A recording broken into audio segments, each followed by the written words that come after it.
Halo semua, di video kali ini saya akan membahas tentang berapa bagger Juan, Juan, Juan Jupiter dan Prime Hill di brand. Jadi ceritanya saya itu mau kepoin duit orang sih. Saya jarang kepoin duit orang, tapi untuk yang ini karena ada informasi publiknya bisa kita kepoin gitu. Nah, em, kita kan tahu saham brand, fenomenal sekali kan. Nah, kalau misalnya Bapak Ibu cek data keterbukaan informasi di saham brand, pemegang sahamnya, itu ada dua investor, yaitu Jupiter Tiger sama Prime Hill. Nah, mereka itu adalah institusi asal Singapura yang sudah menjadi pemegang saham brand sejak sebelum brand ini IPO. Nah, sampai sekarang juga namanya masih muncul. Jadi, kalau kita pengen tahu mereka tuh sebetulnya harga belinya berapa, harga jualnya berapa, sudah jual berapa, itu bisa kita estimasi seperti itu. Nah, kalau di data publik gitu ya. Nah, brand itu IPO di 9 Oktober 2023.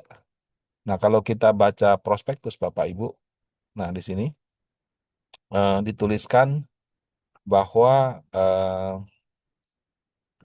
Jupiter Tiger Holdings sama Prime Hill itu sudah menjadi pemegang saham sejak tanggal 23 Mei, Bapak Ibu.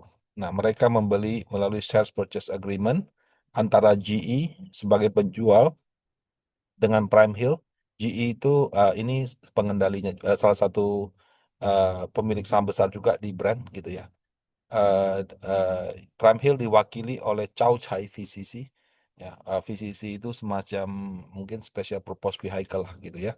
Dia membeli 875.956 lembar saham dengan harga 56.160.000 US dollar. Kemudian CGE juga menjual kepada Jupiter Tiger Holdings yang diwakili oleh HPWM Global Opportunities VCC gitu ya. Nah, lembarnya sama, nominalnya juga sama. Nah, jadi eh, sebelum si brand IPO di bulan Oktober, ini kayak ada dua investor strategis masuk. Nah, kadang-kadang orang kayak nawarin, mau nggak kamu jadi bagian daripada perusahaan ini, kamu dikasih kesempatan masuk sebelum IPO. Nah, biasanya melalui prosedur seperti ini. Jadi ada RUPS-nya, ada aktanya. Hati-hati ya kalau Bapak Ibu misalnya orang bilang, ya oke ini kamu joinan sama saya aja, nanti kamu jadi punya saham. Itu sebelum ada RUPS, ada akta dari Kementerian Kemenkumham seperti itu semua bohongan. Harus resmi kamu tercatat sebagai pemegang saham. Gak bisa kamu cuma kirim uang ke sana terus dia bilang kamu punya sekian persen saham gitu. Ini prosedur yang benar. Nah, kemudian pada tahun yang sama, sebelum dia IPO, si brand ini stock split gitu. Jadi eh, jadi dia stock splitnya kalau nggak salah di bulan apa gitu ya, sebelum IPO pokoknya, Akta nomor 54 yang tadinya eh, cuma yang tadinya 875 lembar ini, 75.000 lembar ini di stock split menjadi 5,8 miliar lembar gitu. Mungkin satu banding berapa gitu. Nah, jadi sehingga struktur pemegang sahamnya menjadi seperti ini. Tidak ada perubahan pada apa namanya? Tidak ada perubahan pada lembarnya, nilainya, cuma lembar sahamnya aja yang berubah. Nah, kan si Jupiter sama si Prime Hill itu mereka beli sahamnya setara 56.610.000 dolar.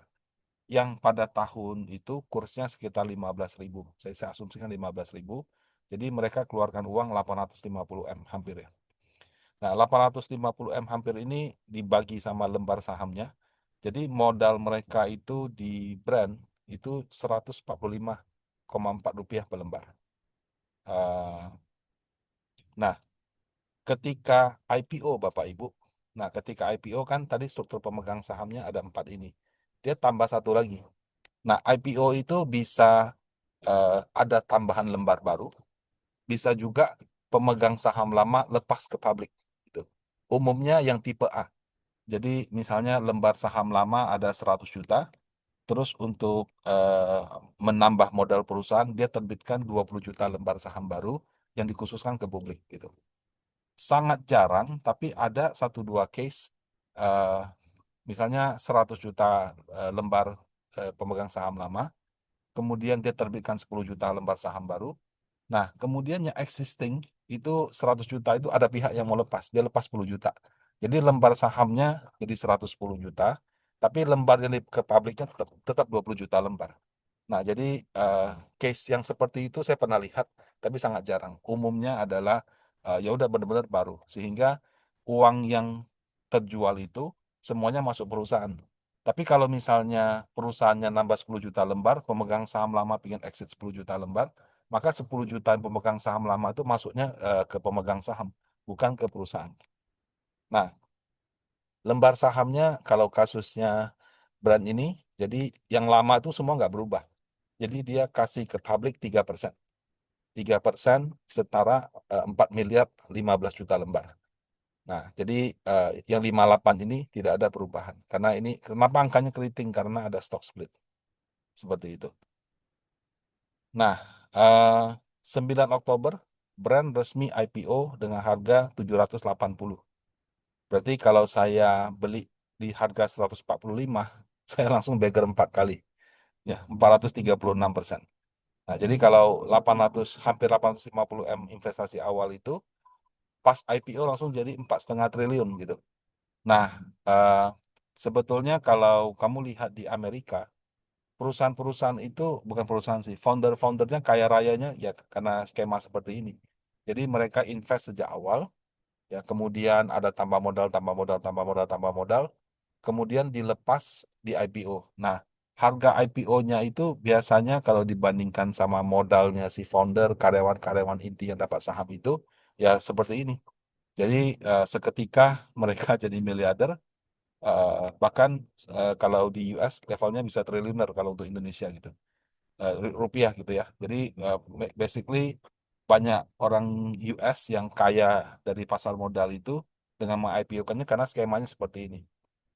Nah, eh, yang namanya investor awal atau founder ya, itu ketika perusahaannya IPO, mereka itu bayar founder tax gitu.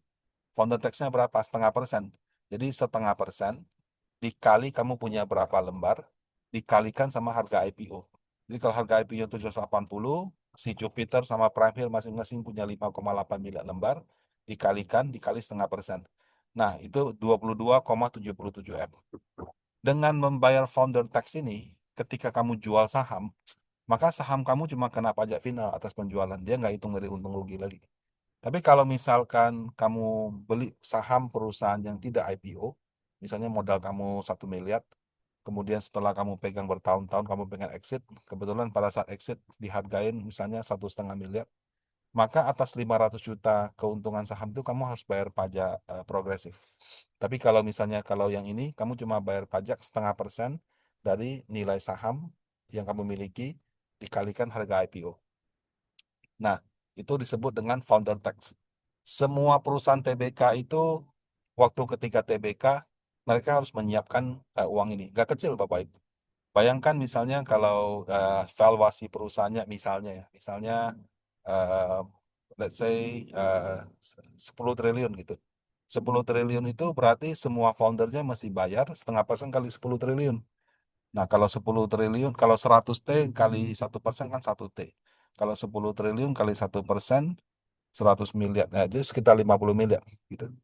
Nah, jadi eh, ketika perusahaan IPO, terus terang negara juga banyak mendapat penghasilan daripada pajak founder tax ini. Semakin besar dia punya nilai IPO, maka semakin besar pula pendapatan pajak bagi negara. Nah, itulah mungkin kaitannya bagaimana pasar modal dengan negara seperti itu. Nah, kemudian di Indonesia sebetulnya sejak IPO Bukalapak, setahu saya ada aturan. Yang namanya founder itu nggak boleh langsung lepas di saham. Sorry, nggak boleh lepas langsung di IPO. Itu ada masa kunci 8 bulan gitu. Nah, yang anehnya nih saya baca baca prospektusnya ya. Ketentuan dan keterangan mengenai pihak yang dilarang untuk mengalihkan sebagian atau seluruh kepemilikan setelah pernyataan menjadi efektif. Nah, itu eh, hanya BRPT sama GE. Eh, si apa si Prime Hill sama Jupiter itu dikecualikan. I don't know kenapa bisa begitu. Ya. Tapi yang jelas itu hanya dua pihak dari empat pihak. Saya tidak tahu kenapa gitu ya. Tapi memang di dalam prospektusnya dikatakan seperti itu. Jadi sebetulnya ketika IPO, si Jupiter sama Prime itu bisa langsung lepas di market dengan harga pasar yang langsung untung 4 kali lipat gitu. Nah, selanjutnya ya kita tahu brand menjadi sejarah gitu. Harga tertingginya itu 11.775. Di harga tersebut market cap-nya 1.575 T. BCA itu ya paling 1.100 T. Dia salib, betul-betul disalib. Jadi menjadi perusahaan dengan market cap terbesar di Indonesia menjadi fenomena baru gitu ya. Karena nggak cuma 1 tahun, dia sempat 2 tahun kalau nggak salah masuk jadi nomor satu. Padahal kalau kita compare laba bersihnya, brand itu cuma 2 triliun kalau di 2025. BCA itu 57,5 triliun. Tapi harganya BCA itu lebih mahal. Sorry, harganya brand itu valuasinya lebih mahal daripada BCA. Jadi kamu kayak beli company yang satu untung 57, kamu beli 1.000 harganya. Yang satu lagi harganya 2, tapi kamu beli 1.500. Ya, tapi ya sudahlah. Pada waktu itu kan banyak yang tidak bisa menjelaskan juga bagaimana harganya bisa setinggi ini. Nah, harganya sempat 11.700, sekarang berapa ya? Sekarang itu kalau kita klik misalnya brand stock price. Sekarang itu 4.080 gitu ya. Nah, jadi ini memang eh, saham yang sangat fenomenal, yang mungkin sampai sekarang juga masih fenomenal gitu. Nah, eh, seandainya nih ya, seandainya si Prime Hill sama si Jupiter Tiger ini dia itu tahan, dia nggak jual-jual. Di harga 11.775 itu mereka punya kekayaan itu sudah mencapai 68,7 triliun. Ya. Modalnya nggak ada 100, nggak ada 150, cuma 145. Jadi dia itu sahamnya itu 80 bagger hanya dalam waktu 1 tahun. Pandindana maksimal itu NAB-nya dari 1.000 jadi 80.000. Itu kalau nggak salah butuh 15 sampai 18 tahun. Kalau ini dalam 1 tahun dia 80 kali bagger. Maksimal aja 80 kali baggernya butuh 15-20 tahun gitu. Jadi luar biasa sekali. Ya, tapi kan asumsinya mereka nggak jual. Mereka jual nggak? Kecuali mereka jual. Nah, dulu kan nggak kelihatan. Sekarang kalau kita lihat data 1%, cuma sayangnya baru tersedia dari Februari ya. Februari, Maret, April, dia sudah jual nih. Jadi kayak Jupiter itu 4,4 miliar lembar di Februari, Maret jadi 4,4, 445 jadi 44, 444 jadi 436. Nah, kemudian Chow Chai Prime Hill, jadi dia kan kayak namanya Prime Hill, tapi diwakili oleh Chow Chai VCC gitu. Nah, kalau Chow Chai ini kategorinya IB, kalau Jupiter ini kategorinya mutual funds. Yang menurut saya ya kayaknya masih diragukan sih. Karena mutual fund itu kalau di Indonesia nggak bisa beli perusahaan non-TBK. Yang bisa tuh reksadana penyertaan terbatas. Jadi kalau ini tipenya lebih ke private equity sebetulnya. Tapi ya sudah, ya ini kategori yang ada di KSE, saya juga nggak bisa komen benar apa salah gitu. Nah, kemudian Chow Chai ini dari 4,237, 4,23, 4,139. Jadi mereka itu terus mengurangi kepemilikannya. Kalau yang bulan Mei bagaimana? Saya belum sempat cek ya. Tapi dugaan saya sih harusnya ada penurunan, tapi saya mesti cek dulu. Nah, jadi kalau secara kategori Bapak Ibu resmi ya di KSE ya, Jupiter itu MF, Prime Hill itu IB. Yang secara kategori FTSE dan kategori MSCI itu free float gitu. Tapi tetap saja sama si FTSE itu, FTSE bahkan sudah sejak 2024 dia bilang dua pihak ini non free float. Jadi FTSE itu dia nggak lihat kategori sebetulnya. MSCI itu baru lakukan di sekarang karena mengikuti HSC-nya bursa gitu. Nah, jadi sebetulnya 39 klasifikasi investor itu nggak sepenuhnya dipakai sama si MSCI dan FTSE. Tetap mereka lihatnya name by name. Jadi ada pertimbangan yang sifatnya subjektif. Yang kalau menurut saya sih ya, kalau dia sudah punya sahamnya sebelum IPO sih, saya merasa ini juga harusnya non free float sih. Karena kategorinya sudah sama kayak founder gitu. Tapi ya sudah ya mau bagaimanapun kan sudah dibilang itu non free float begitu. Nah, kalau periode sebelum Februari itu bisa nggak dicari, Pak? Nah, saya coba pakai data yang 9 klasifikasi. 9 klasifikasi itu kan ada IB sama MF juga. Nah, kalau IB sama MF, Bapak Ibu, itu eh, kalau yang pas IPO match angkanya. Ya, 5839, 5952. Nah, tapi kalau yang MF ini menurun terus. 589, 57, 55, 55, 54, ada kenaikan terus turun lagi gitu ya. Nah, cuma yang IB ini ada kenaikan. Jadi dugaan saya yang IB ini ada ada selain si dua nama ini. Jadi tercampur jadi satu begitu ya. Sampai sekarang pun masih 7,8. Sementara kalau yang MF ini terus menurun. Jadi kelihatannya MF asing itu didominasi oleh apa? Didominasi oleh Jupiter. Sementara kalau yang Prime Hill ini karena dia IB gitu ya, campur sama IB yang lain, jadi nggak gitu kebaca. Ya, memang paling bagus ya harus pakai data 1% itu baru kelihatan begitu. Nah, jadi berapa keuntungannya gitu ya? Nah, ini sekali lagi saya hanya pakai estimasi yang sudah pasti bisa salah gitu ya. Nah, kan mereka modalnya 145. Saya asumsikan dia nggak pernah beli. Nah, waktu IPO dia punya 5,8 miliar lembar.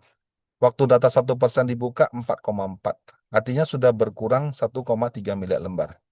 Nah, dari periode IPO sampai dengan Februari 2026, saya average nih harga rata-rata aja ya. Jadi asumsilah dia jual setiap hari dengan harga tinggi, harga rendah 7.600.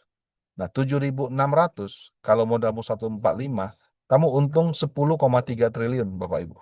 Oh, luar biasa. Tapi sekali lagi ini angka kan yang sudah pasti eh, bisa salah. Kenapa? Karena saya nggak ada keterangan dari IPO sampai sekarang lembar kepemilikannya sama harga jualnya gitu. Nah, kemudian kalau misalkan kita lihat dari Februari ke Maret, Maret ke April, itu masih ada penjualan 11 juta, penjualan 86 juta. Nah, saya asumsikan dalam satu bulan harga rata-ratanya segini. Jadi masih untung 76 miliar, untung 405 miliar. Jadi realized gain dari periode IPO sampai sekarang estimasinya 10,8 T gitu. Oh, crazy. Hebat sekali gitu. 10,8 T loh dari 2023 sampai ini loh. Modal hanya apa namanya? 800-an miliar gitu. Bisa untung 10 T gitu.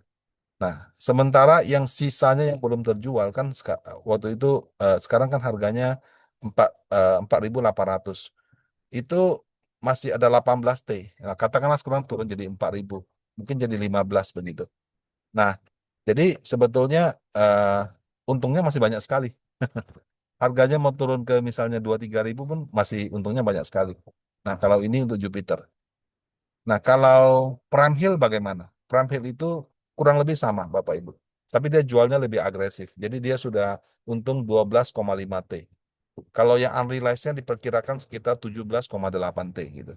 Nah, ini dengan harga 48 dengan harga ini ya, akhir April ya. Kalau akhir sekarang bulan Juni harganya sudah 4.000 tentunya lebih sedikit lagi gitu. Ya, tapi tetap aja kan realized gain-nya 12,5, unrealized gain-nya 17 triliun. Mana ada investor saham yang portonya untung sebesar ini gitu. Nah, jadi kalau dijumlahkan Prime Hill ini untung realize ya 10,8 ditambah sama Jupiter 12,5 itu sudah untung 23 triliun gitu. Unrealized-nya 16 sama 17 gitu. Nah, kalau dia share porto itu saya nggak yakin itu angka di aplikasi sahamnya muat keuntungan sebesar ini. Ya, tapi ya sudah. Eh, nah, sebagai informasi ya, Prime Hill itu kan diwakili oleh trustee namanya Chow Chai VCC. Nah, kalau dalam bahasa Mandarin, Chow itu manggil, Chai itu kekayaan. Jadi namanya memanggil kekayaan. Wah, tapi hebat juga sesuai namanya. Itu kekayaannya bertambah 12,5 T dalam waktu kurang dari 3 tahun.